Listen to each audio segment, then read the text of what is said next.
Thanks for joining us here at KARE11.com. I'm Alicia Lewis. Let's get right to breaking news we've been following throughout the day from Capitol Hill. Vice President Kamala Harris has officially announced Minnesota Governor Tim Walz will be her running mate. She posted this picture of her and Walz on X saying, quote, "As a governor, a coach, a teacher, and a veteran, he's delivered for working families like his." Governor Walz is now expected to join Harris on the campaign trail in Philadelphia today and tomorrow in Eau Claire, Wisconsin. We do have crews on the way to follow those stops. And while we wait for more details, we're going to take a look back at how Walz got to this point in his career. John Croman takes us back to the beginning. Election night 2022. Governor Tim Walz could not contain his exuberance over winning a second term, moving past turbulent times of a global pandemic and civil unrest. Democracy is live and well in this state. Well done. Walz grew up in a small town in northern Nebraska, where at the age of 17, he joined the Army National Guard. He served in the Guard 24 years, all while embarking on a teaching career that in 1996 brought him to Minnesota, where he met his future wife and fellow teacher Gwen. He was still teaching geography and coaching football at Mankato West in 2006 when he ran for Congress in southern Minnesota's Republican-leaning 1st District. Once in a generation, we have the ability to do something about it. He unseated longtime incumbent Gil Goodneck and went on to spend 12 years in Congress. Oh, good to see you. In 2018, Walz launched his bid for governor on the theme of One Minnesota and made history by picking State Rep Peggy Flanagan, a member of the White Earth Ojibwe Nation, as his running mate. The governor-elect, Tim Walz. He defeated Hennepin County Commissioner Jeff Johnson that November. We are one Minnesota, better together. The governor, First Lady Gwen Walz, and their children Gus and Hope moved to St. Paul, where Walz set about leading the charge for historic spending increases on schools, child care, and housing. I'm going to extend today the stay-at-home order until May 4th. During the COVID pandemic, he aggressively pursued testing and vaccines, but took heat from Republicans for his stay-at-home orders and closing schools and businesses. That's a greater risk. And in the unrest after George Floyd's murder, Walz drew criticism for delays activating the National Guard. This force going in there escalated. He won re-election in 2022, defeating Dr. Scott Jensen, and worked with the DFL-controlled legislature to sign a host of bills, strengthening abortion rights, tightening gun control, banning conversion therapy, restoring voting rights to felons, legalizing cannabis, and providing universal free school meals. Thank you, guys.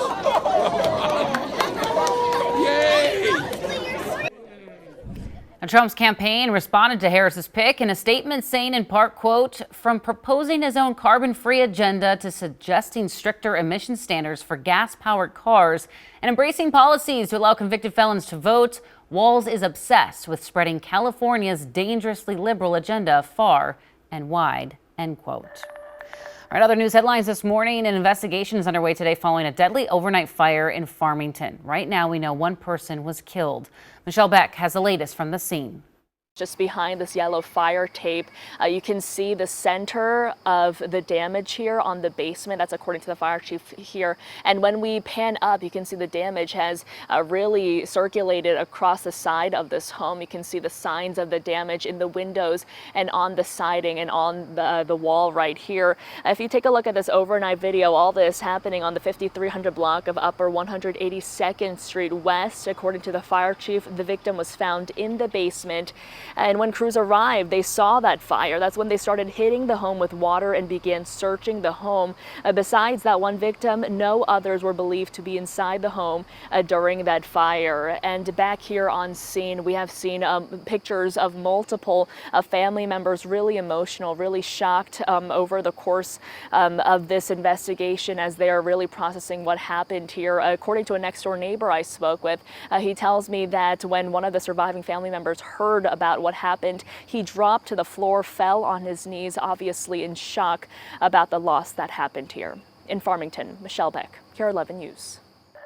Today, the Hennepin County Board members are expected to pass a vote of a nearly 50% raise for themselves. Hennepin County is the second largest government in Minnesota, just behind the state government. And unlike some elected positions, it's a full-time job for their county commissioners. Now, if voted through next year, they will be paid just over $180,000 a year. Those in favor say this is what the job should pay so it can attract the best of the best. Others say it's inappropriate. Minnesota is one of 5 states pushing social media site X to adjust its AI chatbot, saying it's spreading election misinformation. In a letter to X owner Elon Musk, the 5 secretaries of state have asked to have the site's chatbot direct users to canivote.org, which is a nonpartisan voting information site. A federal judge is ruling that Google's search business is a monopoly and violates antitrust laws. The court says the main issue is with Google paying huge amounts of money to be the default search engine on devices like iPhones. Analysts expect the judge will say Google can no longer pay to be the default, and companies like Apple must prompt users to choose a search engine. Apple's seen the biggest payment from Google for default placement at $20 billion. There's a new effort in Congress to protect consumers from scams on payment apps like Venmo or Zelle. Existing laws don't require banks to reimburse customers who authorize transactions to scammers on these apps. But a group of Democratic lawmakers are now asking leaders of some of the biggest banks about these scams, and they want to see them do more to protect consumers. Last year alone, consumers reported losing $210 million to scammers. Today, we're waiting to learn if Vikings wide receiver Jordan Addison will be suspended by the NFL after being charged with a DUI. Officers arrested Addison in California after finding him asleep behind the wheel near LAX. Court documents show Addison was driving with a blood alcohol content of over 0.08. Addison could be handed a 3-game suspension, which is the NFL's policy for substance abuse charges. He has a court appearance in Los Angeles set for October 7th. Tonight, communities around Minnesota and the country will hold National Night Out. It's a time when police departments meet up with the people they serve to have a little bit of fun. It's been celebrated since 1984 in order to build a sense of community between officers and their neighbors. Well, there's just over 2 weeks to go until the Great Minnesota Get Together, and this year the grounds will be serving up 63 new drinks and brews. The list includes fair flavors like an apple pie cider and blueberry pie lager. You can also look forward to a frozen spicy pineapple margarita, which sounds pretty good. The fair website says they're going to be rotating a tap line of non-alcoholic drinks as well. After seeing a rainy start to the week, we are starting to dry up today with more sun, but still cooler temperatures. So here's a look at your forecast. Well, it has been a much needed sunny day today, but it was a wet one. I don't have to tell you that for your Monday. So how much rain did we actually pick up across the area? Well, it was impressive. The airport here in the Twin Cities, 1.4 inches. But if you go up to St. Cloud, boy, we had some training thunderstorms up there.